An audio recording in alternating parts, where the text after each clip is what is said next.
Hukum alam yang Allah buat, siang untuk kita kerja, malam untuk kita rehat, malam pula untuk kita beribadah, tapi kita ubah. Kita ubah. Jadi sekarang ni kita tak tahu kita nak buat. Cuma kita mengikut hukum hidup. Itu namanya hukum hidup. Kita ikut hukum hidup ni. Hidup yang kata ini, itu buat ini. Hidup yang kata itu, kita buat itu. Itu yang datang zaman-zaman yang masa akan datang. Dia akan berubah, mendatangkan kepada keburukan, bukan kepada kebaikan. Kita tengok lagi yang seterusnya. Teratur dalam suatu urusan, ini tertib. Macam mana kita belajar ambil wudhu tertib. Jangan langkau, lepas basuh muka, basuh kaki. Jangan. Itu tertib. Jadi kita nak buat suatu tu, kita kena tertib juga. Tak payah kejar. Ada kerja yang lain, kerja lain. Ada kerja lain. Buat satu bagi siap. Baru kita buat satu lagi. Lagi mudah begitu, daripada satu masa kita dapat semua benda. Lama-lama kita gila. Gila time tu, mula dah. Tak boleh nak cakap apa-apa. Itu keadaan dia. Kemudian kita memiliki kemampuan usaha sendiri. Okey, yang ini kita lebih kepada mempertahankan kebenaran. Jihad fisabilillah. Jihad fisabilillah. Jihad ni macam mana? Datang majlis ilmu jihad. Anda kata dalam majlis ilmu sakit, itu Allah berikan cubaan bagi kita. Allah berikan satu kekalan bagi diri kita. Tak apa, tak ada masalah. Anda kata kita balik pada tiba-tiba tersepak batu darah kaki.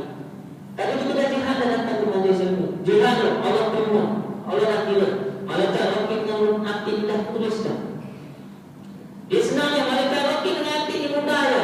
Rakib hati. Dia boleh apa yang kita buat. Jahat. Baik dah. Kalau kita mengatakan bahawa kita dah niat nak buat jahat, dia tak boleh lagi. Tapi bila kita katakan kita nak buat jahat, tak jadi. Langsung dia tak tulis. Tapi kalau kita niat nak buat baik, dia dah tulis dah. Satu. Kita buat pula. Dua. Contohlah contohnya. Kalau ikut kiraan matematik dia, Allah Alam, kita tak tahu macam mana dia kira. Dia punya pahala kita macam mana dikira, saya tak tahu. Allah Alam. Tapi dia kira pada masa itu. Kita tengok keadaan. Kemudian kita tengok pada jasmani yang kuat. Jasmani yang kuat ni macam mana? Jasmani yang kuat ni kita boleh letakkan juga, gabungkan juga dengan wawasan yang luas. Wawasan yang luas ni di mana kalau kita berjasmani, kita mampu untuk gerak, kita mampu untuk melaksanakan ibadat. Okey. Datang di majlis ilmu. Hadis Nabi ada mengatakan, "Mutabaqan ilaih talabul ilmi fardhatun 'ala kulli muslim." Dia kata apa? Menuntut ilmu wajib hukumnya bagi setiap muslim. Tak apa, datang ni dah wajib. Kita dah ambil yang wajib dah. Alhamdulillah datang. Okey, tak ada masalah. Ada juga berterdahulu penyegaran mengatakan matlubul ilmi minal mahdi ilal lahdi. Nyatakan bentuklah ilmu dari bayan sehingga ke liang. Tengok, bayan lahirnya kita dibuai oleh bapa kita, ibu kita, kemudian sehingga ke liang. Matinya itu baru dah dikira. Sehingga ke tahap itu saja. Kemudian datanglah malaikat, dua orang malaikat. Datang dua orang malaikat duduk di situ dan bertanya kepada dia. Seperti ada satu cerita di mana hamba Allah ni, seorang hamba Allah ni, dia lari dalam hutan. Lari dikejar oleh harimau. Lari dikejar oleh harimau. Kemudian dia bergantung. Harimau itu naik, dia melompat dan bergantung.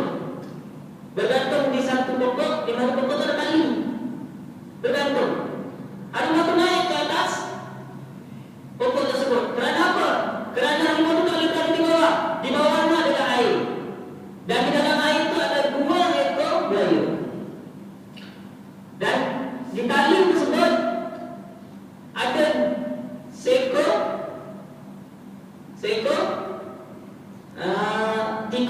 sedang menggigit tali itu. Dan datang lagi seekor tikus juga sedang menggigit tali itu. Jadi dua ekor. Apa nasib daripada cerita itu? Dia menyatakan bahawa itu adalah kehidupan. Kehidupan yang bagaimana?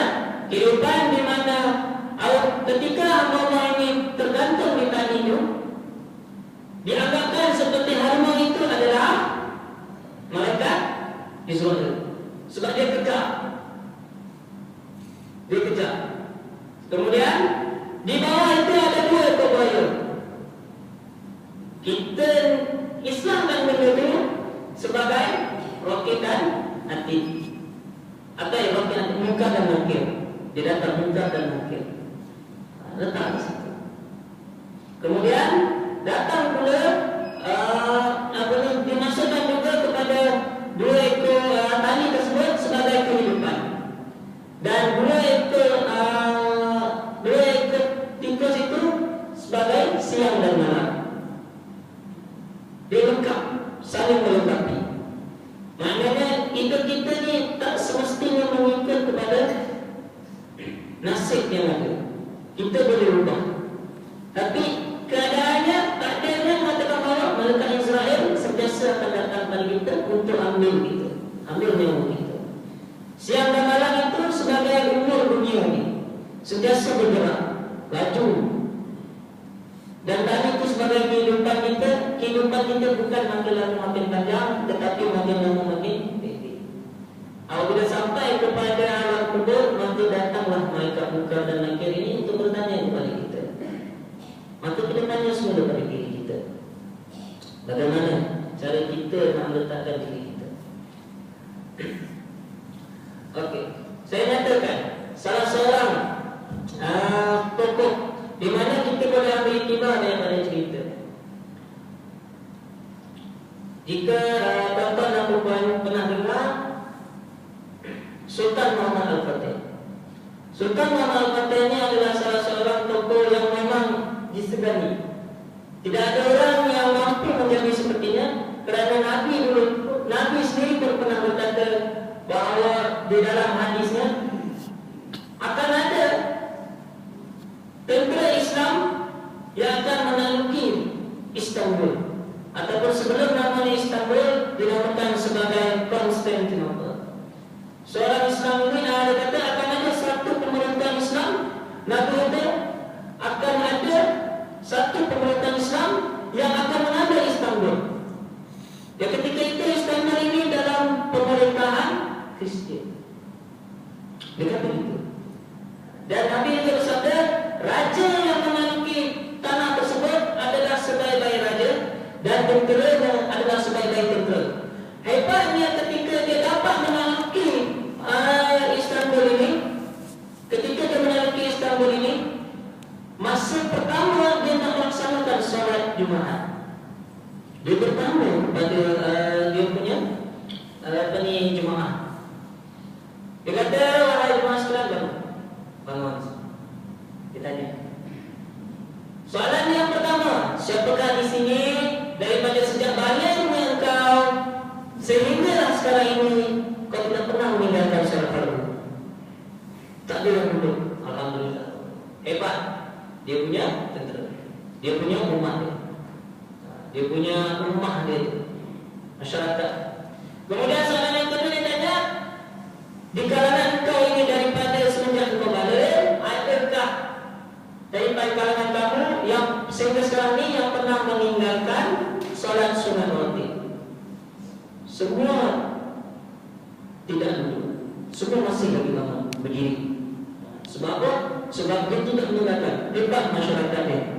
Dan ketika dia bertanya soalan yang ketiga, adakah di kalangan kamu ini semenjak balik engkau sehinggalah sekarang ini pernah meninggalkan solat tahajud? Dia jawab apa?